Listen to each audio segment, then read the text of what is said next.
اور بیعت کا مقصد یہ تھا کہ ہم اپنے آپ کو آپ کے حوالے کر رہے ہیں، آپ ہمیں جیسے جیسے گائیڈ کریں گے ہم آپ کی ہدایات کے مطابق چلیں گے. تو یہ طریقہ صدیوں سے رائج ہے. تو بیعت کا یہ تصور ہے، لیکن اس میں چند چیزیں ہیں. نمبر 1 یہ کوئی فرض واجب نہیں ہے. کوئی بیعت اگر نہیں ہوتا تو اس کے بارے میں بدگمان ہونا کہ یہ صحیح مسلمان نہیں ہے، یہ غلط ہے. بعض دفعہ بعض ایسے لوگ ہیں جو بیعت ہوتے بھی صحیح نہیں ہوتے، اور جو بعض ایسے ہیں جو بیعت نہیں کیے ہوئے ہوتے لیکن وہ زیادہ اچھے ہوتے ہیں. یہ ذریعہ مقصود ہے، مقصود نہیں ہے. مقصود کیا ہے؟ اللہ کی محبت پیدا ہو جائے، آپ سے برائیاں ختم ہو جائیں. یہ مولانا مفتی طارق مسعود صاحب نے بہت ہی اچھے انداز میں اپنا موقف بیان کیا ہے. آگے آئے سنتے ہیں اگلے علماء کرام کی گفتگو. پیری اور مریدی کے جو اصول ہیں یا اس کے بارے میں جتنے احکام ہیں وہ نبی کریم صلی اللہ علیہ وسلم اور صحابہ کرام کو بنیاد بنا کر حاصل کیے گئے ہیں کہ رحمت کونین صلی اللہ علیہ وسلم جب کسی کو اسلام میں داخل کرتے تھے تو اس سے باقاعدہ بیعت لیتے تھے. کبھی ہاتھ میں ہاتھ لے لیتے تھے سرکار، کبھی اپنی چادر مبارکہ پکڑوا لیتے تھے اور کچھ الفاظ آپ کہتے اور وہ اس کو دہراتے تھے. گویا کہ نبی کریم صلی اللہ علیہ وسلم انہیں اسلام میں داخل کرنے سے پہلے چند چیزوں کا ان سے وعدہ لیا کرتے تھے. وہ وعدہ کرتے تھے کہ اسلام میں داخل ہو جاتے تھے، اس کے اور کلمہ وغیرہ پڑھ کے اسے داخل ہو جائے. اس کے بعد وہ نبی کریم صلی اللہ علیہ وسلم کی اطاعت اور فرمان برداری میں زندگی گزارتے اور سرکار ان کی روحانی تربیت فرمایا کرتے تھے. یہ تو تھی سرکار نے جو بیعت فرمائی، یہ بیعت اسلام تھی. اس کے بعد جو آگے سلسلہ چلتا رہا وہ بیعت ارادت ہوتی ہے.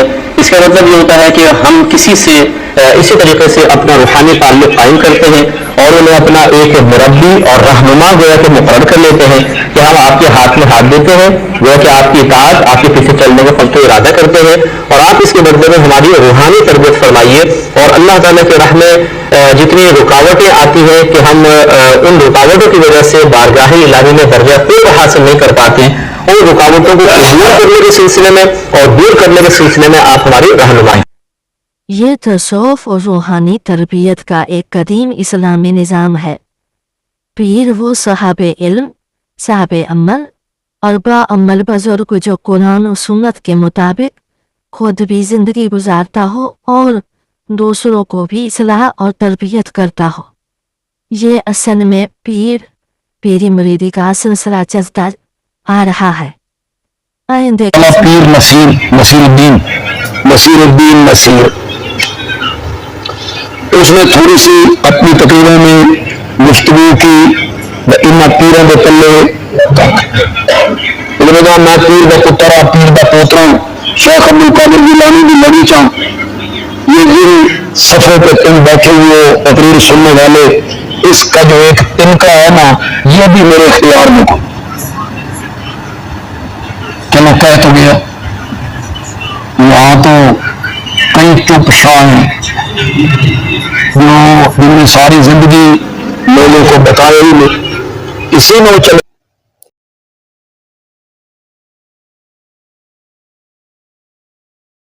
اگر ضروری ہوتی تو ہر صحابی سے نبی کریم صلی اللہ علیہ وسلم بیعت لیتے ہیں، ہر صحابی سے بیعت لینا ثابت نہیں کہ ہمارے پاس بیعت میں ایک الگ ہی شکل لے لی، الگ ہی روپ اور رنگ لے لیا.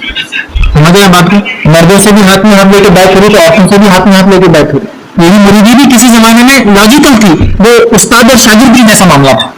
لیکن آج کیا ہو گیا؟ پیر صاحب پہلے ہی نہیں دیتے تھے، آج پیر صاحب جو ہے کچھ بھی نہیں دیتے، سب کو لیتے ہیں. رشت دینے والے کو کیا کہتے ہیں؟ مرشد. ہدایت کا اثر ہوتا نہیں والا دائی ہوتے تھے اس زمانے میں، لیکن آج مرشد مطلب وہ جس کو ملنے کو، جس کے قریب جانے کو آپ کو ہزاروں لاکھوں لٹا دینا پڑتا ہے. پریکٹیکل غلط فہمیاں دراصل میں پیر کو معصوم سمجھ لینا، پیر کو نفع اور نقصان کا مالک ماننا، شریعت کے خلاف کام کو روحانیت کا کہنا. پیری مریدی تبھی درست ہے جب وہ شریعت کے تابع ہو. اصل پیر وہ ہے جو نماز، اخلاق اور تقوی سکھائے. اصل کامیابی پیر سے نہیں اللہ سے جڑنے میں ہے. اللہ تعالی ہم سب کو نیک عمل کرنے کی توفیق. وہ سب آ جاتا، بہت لوگ کہتے ہیں کہ وہ یہ خیال کیا جاتا ہے کہ آپ کو کسی نہ کسی پیر کی بیعت تو کرنی پڑے گی، نہیں تو شیطان آپ کا پیر ہوگا. تو بہت سے لوگ اس مغالطے میں پریشان حال ہوتے ہیں. ہر صورت کسی نہ کسی کی بیعت کرنی ضروری ہے، نہیں تو شیطان آپ کا پیر ہوگا. یہ بات کلیئر کب سمجھ لیں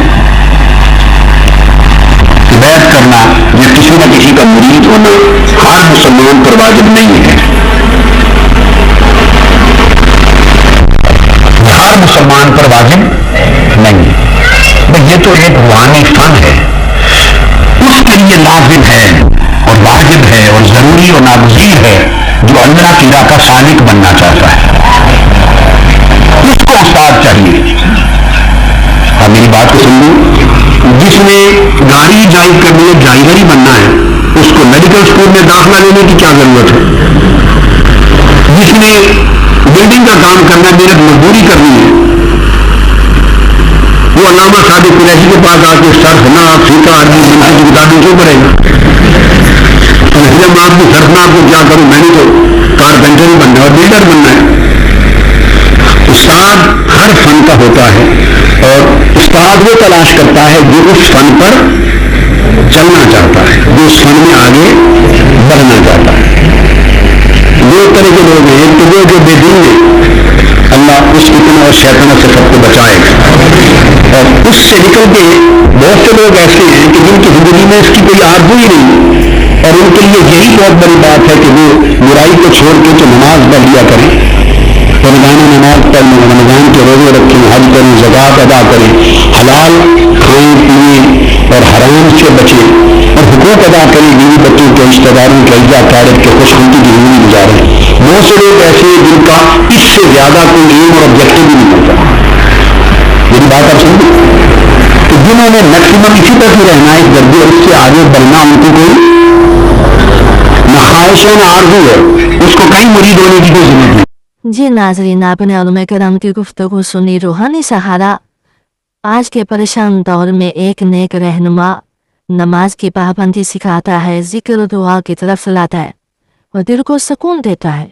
اخلاق کی اصلاح اچھا پیر سکھاتا ہے، صبر، برداشت، عاجزی، غصہ، صادقی نہ چھوڑنا، اور گھر معاشرے میں اچھا برتاؤ اور گناہوں سے بچاؤ کے لیے مرید کو احساس رہتا ہے کوئی دیکھ رہا ہے، میں اکیلا نہیں، میری اصلاح ہو رہی ہے. نیک صحبت خراب صحبت کے بجائے نیک لوگوں کی محفل اور دینی ماحول برائی سے محفوظ اور برائی سے بچاتا ہے. اور پیری مریدی کا نقصان بھی ہے، جیسے کہ آج کل کے جہلی پیر بنے ہوئے ہیں، علم کے بغیر پیر بن گئے، دین کے نام پر پیسہ لیتے ہیں اور لوگوں کو مجبوری سے فائدے اٹھاتے ہیں.